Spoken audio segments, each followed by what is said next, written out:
আপনি আপনি ফ্ল্যাটে উঠে বসবাস করবেন, এরপরে আপনি দিকে থাকবেন কত বছর পর্যন্ত? 15 বছর পর্যন্ত। কত বছর? 15, আরো দিকে দিলেন 5, অর্থাৎ 20 বছরের প্রকল্প এটা। কত বছরে? 20 বছরে। আপনি যদি ক্যালকুলেশন করেন, আপনি যদি ক্যালকুলেশন জানেন, এই ফ্ল্যাটটা আপনাকে সম্পূর্ণ ফ্রি দিবে কোম্পানি। যদি 50 বছরেও পান, তাও কোম্পানি আপনাকে ফ্রি দিবে। আমি আজকে এখানে আপনাদেরকে ক্যালকুলেশন করে বুঝিয়ে দিব ইনশাআল্লাহ। তাহলে 20,000 টাকায় কোম্পানি বলতেছে আপনি 5,000 টাকা রিচার্জ কার্ড পাবেন। কত টাকা? 5,000 টাকা। তাহলে অলমোস্ট আমি কিস্তি দিব কয়টা? একটু রেসপন্স করেন বোঝার কাছে। কয়টা? 60টা। এখানে দিব 60টা 5 বছরে। আরো 15 বছরে কয়টা দিব? আরো কয়টা দিব? আরো 15 বছরে কয়টা দিব?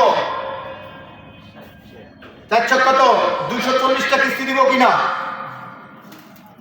কয়টা কিস্তি দিব? 240টা কিস্তি দিব। এভাবে আমি 5,000 করে পাবো। কিন্তু দেন কত টাকা? 5,000 × 240 কত? একটু একজন ক্যালকুলেটর ধরেন কত?